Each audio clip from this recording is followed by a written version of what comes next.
Yeah, boys back, welcome back to the channel. Today we're talking Tarkov news, specifically what Battlestate just released over on their Twitch channel. I'm going to break down some of the updates and such that they just went over. So first they did mention that Monday they're planning on bringing out some sort of other announcement. They did quite a lot of things today, but they said they didn't manage to get everything that they wanted to, but the big one was DLSS for today. So we got to see their internal DLSS video and also the trailer that Nvidia dropped as well.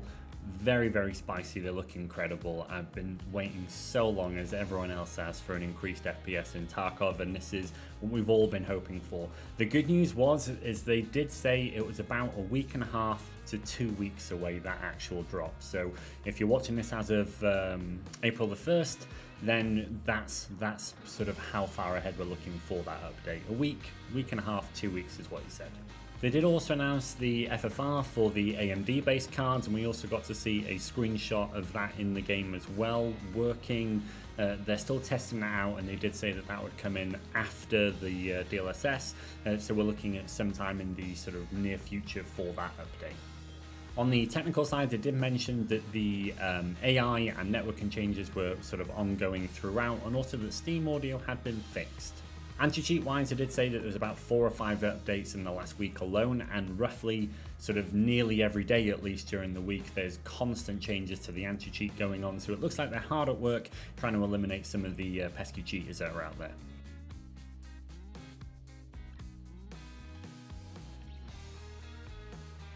So another thing that we were all super excited for, and everyone was kind of expecting, was a big Lighthouse update expansion thing, and we definitely got that. So they showed us a couple videos and also some screenshots of that whole area. It's much bigger than at least I initially thought. I thought it was just going to be sort of a bridge to a lighthouse and the trader. However, it looks like it's a full area on its own. So there looks like there's some sort of houses there that are probably housing sort of presumably either the people from the barracks area that is nearby. There's also the lighthouse itself. There seems to be like a big pier, loads of different buildings. There was definitely medical stuff as well to be seen, as well as sort of military stuff and civilian things. So it looks like it's quite a sizable little island. And also the lighthouse itself looks sort of fully, explorable and all of those things. They also mentioned new areas, and they also mentioned that the water treatment was going to get some form of expansion as well. I don't know if that just means it will be able to sort of get into more of the buildings or get underground, or whether they were physically adding more, but that was another thing that was mentioned. They're almost ready as well to show us the new bosses of the area. Apparently they're almost done, just not quite, although we did get to see our first look at the Lighthouse Trader. He's simply known right now as the Lightkeeper, and all we have is this here lovely shot of him on top of the lighthouse to go by. Apparently it won't be simple to access him, and in order to trade with him you will need some form of item in your inventory to hand over to him to actually trade.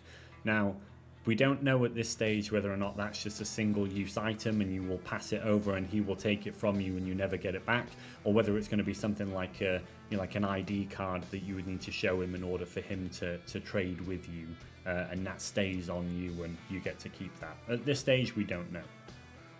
To go along with some new things, I did mention a few different crafting updates that are coming, and we got to see some new things around that as well. So there's a new thing that's coming in that's called like instruments for crafting, in which case some things may require a specific tool in order to perform a craft in the hideout. The example that they showed is like using a screwdriver and a gas analyzer to get like PCB boards, and it seems as that the tool that you use, I don't know about durability, but once you sort of craft that item, that would then go back into your stash. Again, don't know at this stage whether it's got durability and you only have limited uses, or whether you just keep that tool forever in order to perform that task.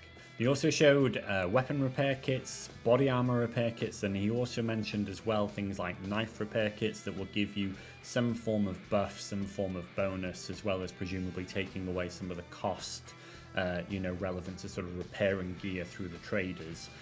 Looks really cool, although we did mention that they're quite rare, that they're not going to be easy to find, and they're also going to be bringing in a few different sets of skills as well. So one of the things that you showed was like a weapon maintenance skill that would reduce the durability burn of using weapons, so it seems that upping that would reduce that over time.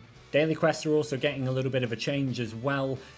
So some of the daily quests will now require you to use some form of different weapon for the kill. So it might say go kill 10 scavs, and for that you may have to use a shotgun with a specific mod on it or a different type of gun. They're bringing in a few different flavors to try and encourage people to use different weapons in the game. You'll also be able to re-roll a quest if you absolutely don't want it.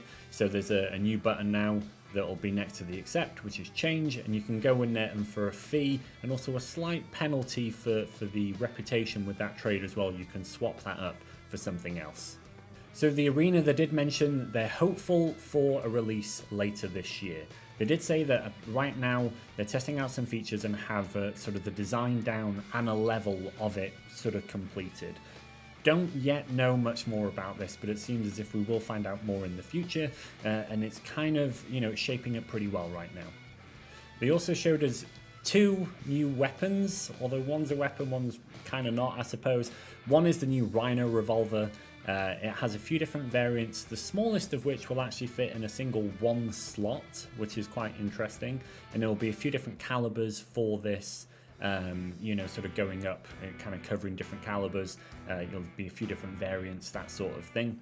They showed us in the actual live stream itself, it was really, really slow and painful to reload. However, they did mention at the time that there would be speed reloaders for it, and also the footage that you will see of the gun in action, they did mention that the recoil and the damage for the gun is yet to be set. So if you see it, the video footage here and think, oh, the recoil is non-existent and it appears to do no damage, that's why. It's because they've not gone in and tweaked the parameters just yet. The second kind of weapon is a flare gun. As soon as you pulled it out, I knew immediately what was going to happen, and it would be to call in an airdrop. It appeared, at least in the video, that when the player fired off the flare, it called in the aeroplane, who was given kind of evasive maneuvers on its way in by firing off the sort of anti-air weaponry that's on board. I guess this would be the kind of, the differentiating factor between it just naturally occurring in a raid and a player calling it in. Apparently the flare guns will also have different rounds. And to begin with, there will only be one type. However, different rounds will apparently call in different types of airdrop. Presumably, say one for weapons, one for armour, those types of things. Did also say that they would be in some way limited because they didn't want people to abuse them. And, you certainly can't go into a raid with 5 of your friends and all fire them, off at once and have airdrops come in from everywhere. There will be some sort of limitation. He didn't go into too much more, though. The big one, though, really is that Lighthouse expansion. It is far more expansive, I suppose, than initially thought. It's a whole entire, sort of region on its own that will be sort of shielded by bosses, its own trader. There's also going to be, obviously, the sniper scavs that are, protecting the area in the first place. And then it looks to be like a whole entire little island to kind of explore, with loads of different buildings, different types, residential, military, medical, all these different things. It looks really, really cool. Can't wait to jump in and try it all out. I think I've covered everything in this short little video of the kind of summary of the Tarkov TV. If I have left anything out, please let me know down in the comments below. I'm just excited to get into the game again and experience all this stuff, hopefully when the patch goes live.